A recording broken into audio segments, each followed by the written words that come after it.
ያለፉት ስርዓቶች ግን ለኢትዮጵያ ሉዓላዊነት፣ አንድነት፣ ለባህር በር ጥያቄ ጦርነት ሲያደርጉ ግን ጠባጫሪነት ነው፣ ወራሪነት ነው። ምን ማለት ነው? ስለዚህ ይሄን ጉዳይ በደንብ ህዝቡ ያውቀዋል። ያለፋችሁበት ሂደት ነው፣ ሊካድ የሚችል አይደለም። ሁለተኛ የሉዓላዊነትን ጉዳይ የህዝብ ጉዳይ እንጂ የመሬት ጉዳይ አድርገን አናየውም ብላችኋል። ስህተት ነው። አዎ የህዝብ ጉዳይ ነው፣ የመሬትም ጉዳይ ነው። ባድመ ለምንድን ነው የምትታገሉት? ውሳኔው ጎጆ ይሰነጥቃል ብላችሁ አይደል እንዴ? እንደዛማ ባይሆን ኖሮ የባድመን ህዝብ እኮ ወደ ትግራይ አምጥቶ አስፍሮ ያን ውሳኔ መቀበል ይቻል ነበር። ተገቢ ነው ብዬ ባላምን። መሬትም ወሳኝ ነው፣ የሉዓላዊነት አንዱ ጉዳይ ነው። ያለ መሬት፣ ያለ ወንዝ፣ ያለ ተራራ ህዝብ ሊኖር አይችልም። ሁለቱን አስታርቆ ማየት አዲስ አበባን ጉዳይ በኦሮሚያና አማራ ብቻ አሳነስናትና ርፍ ጉራጌውስ ከተማዋን የቢዝነስ ሴንተር ያደረጋት ምን ይሆን? ምን ይዋጣው? ሶማሌ ተራስ ምን ይሆን? ጎበዝ ከተማዋ የብሔር ብሔረሰቦች ቅይጥ ሚስት ሆነች። የብሔር ብሔረሰቦች ከተማ ነች። አማራ ብዙ ነው፣ መሬቱ የኦሮሚያ ነው። ሌላውን ብሔር አንድ ነገር ልማጻናችሁ። ዛሬ ኦሮሞና አማራ በትብብር ስልጣን ላይ ይዟል። ይሄ በሌሎች አናሳ ብሔረሰቦች ላይ ፍርሃት እንዲፈጥር ከፍተኛ ስራ እየተሰራ ነው ያለው። እንደኔ አመለካከት የአዲስ አበባ ጉዳይ ለኛ በውስጡ ያሉትን ብሔር ብሔረሰቦች መብትና ጥቅም ባስከበረ መልኩ፣ ሁለተኛ ደግሞ የኦሮሚያ አካል እንደሆነችና በክልሉ መካከል እንዳለች የክልሉንና በተለይ በአካባቢው ያለውን ህዝብ ጥቅምና መብት ባስከበረ መልኩ በድርድር በውይይት ሊፈታ ይገባል። ለምን በሉኝ። ዛሬ ተሳሳችሁ ነው። አንደኛ የድሮ ስርዓት ናፋቂዎች። እኔ የድሮ ስርዓት አላቀው፣ በታሪክ ነው የማውቀው። የማላቀውን ነገር ደግሞ ለምንድን ነው የምናፍቀው? ሁለተኛ ያላችሁት ነገር ምንድነው? በብሔረሰብ ጥያቄ ስም ስልጣን ላይ መውጣት የሚፈልጉ ኃይሎች የሚያነሱት ጥያቄ ነው ብላችሁ ኢህአዴግ የብሔረሰብ ጥያቄን ይዞ ስልጣን ላይ መውጣቱ ትክክል ከሆነ ሌሎች ፓርቲዎች የብሔረሰብ ጥያቄን ይዘው ስልጣን ላይ ቢወጡ ስህተት ለምንድን ነው? ይሄን እስኪ ያስቀምጡት። ስለዚህ እነዚህ ነገሮች ሁሉ የፌደራሊዝም ስርዓቱን እንይስቲ አንድ ተጨባጭ ምሳሌ እስኪ ንገሩ። ነፃነቱን የሚያሳይ አንድ ክልል በ18 ዓመት ውስጥ ፌደራል መንግስቱ ያለው ነገር አልፈልገውም ብሎ የተቃወመበትና ተግባራዊ ያደረገበት በክልሉ አንድ ምሳሌ እስኪ ተፈሱ የለም። ስለዚህ ይሄ ችግር መሰረታዊ በመሆኑ ነው ከፖለቲካም ጥያቄ በላይ አድርገን ልናየው ይገባል። እውነቱን ለመናገር አንዳንዶቻችን በዚህ የፖለቲካ ትግል ውስጥ እየመረረን ብዙ መከራ እያየንም እንዴ ኢትዮጵያ የሚያስፈልገው መረጋጋት ነው። የፖለቲካ ሊቃኑ የፖለቲካ አመራሩ ከውጭም ያለው በውስጥም ያለው በተቃዋሚም ያለው በመንግስት ያለውም ለዚች ሀገር የሚሆን ህግ ለዚች ሀገር የሚሆን አካሄድን ተዋይተው መንገድ እንዲያሳምሩልን ከፈለግን ጊዜ ልንሰጣቸው ይገባል። ልንረጋጋ ይገባል። የአይምሮ እረፍት ልንሰጣቸውና ሙሉ በሙሉ አቅማቸውንና አስተሳሰባቸውን መፍትሄ በማምጣትና ይቺን ሀገር በማሻገር ላይ እንዲያነጣጥሩ ማድረግ መቻል አለብን። ከዚህ አንፃር ወጣቶቹ ከብጥብጥና ከግጭት መላቀቅ አለባቸው። ለኦሮሞ ወጣቶች ማስተላለፍ ፈልገው አንድም ብሔር እናንተን እያጠቃ አይደለም። አንድም የፖለቲካ ድርጅት እናንተን እያጠቃ አይደለም።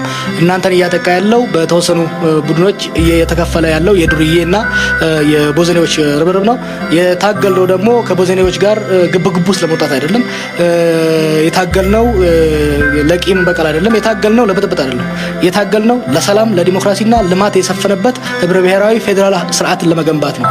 ያን ስርዓት እየገነባን ነው፣ እየሰራን ነው ያለነው። በእልህና በቁጭት ተነሳስቶ ይሄንን እድል ማጨናገር አያስፈልግም። ህዝባችን አንድነቱን ሰላሙን አስከብሮ መሄድ አለበት። እንግዲህ ነገ በሰላም እንደምናጠናቀቅ ተስፋ እናደርጋለን። እኛም እየተከታተልን አስፈላጊውን ምክር ሀሳብ እየሰጠን እንሄዳለን። እኔም አመሰግናለሁ።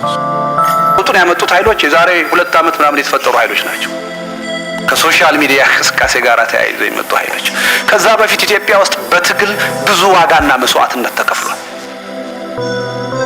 ይህን ትግል ለማምጣት ማህበራት ያደረጉት ተጋድሎ የከፈሉት መስዋዕትነት አሁን በኢትዮጵያ ፖለቲካ ተረስቷል። መምህራን ማህበር ምን አደረገ? ምን ዋጋ ከፈለ? የሰራተኛ ማህበር ምን አደረገ? ምን ዋጋ ከፈለ? የነጻ ፕሬስ ማህበራት ምን አደረገ? እውነቱን ለመናገር የመጀመሪያዎቹ እዚህ ሀገር ሰቆቃውን የተጋፈጡትና ለመሰደድ የበቁት የማህበራት መሪዎች ናቸው። ኢሰመጉ ምን አደረገ? እነዚህ ሁሉ ተረስተዋል። ከሁሉ በላይ የአዲስ አበባ ዩኒቨርሲቲ ተማሪዎች ተጋድሎ ተረስቷል።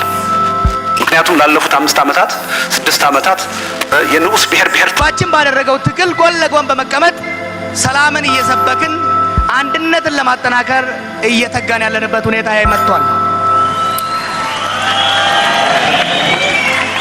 እነኚህ በፊቴ የሚታዩት ካሜራዎችና ጋዜጠኞች የዛሬ ዓመት ኦኤምን የአሸባሪ ድምፅ ነው፣ ጀዋር የአሸባሪዎች ጉንጫ ይሉ ነበር።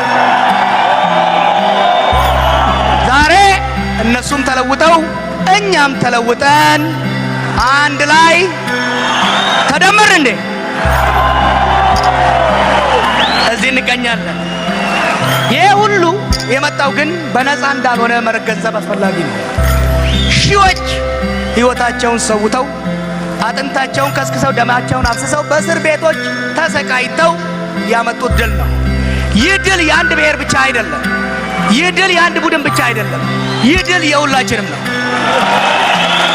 የምንፈልግ ከሆነ ስለ ዲሞክራሲ ያለንን አስተሳሰብ መፈተሽ አለብን።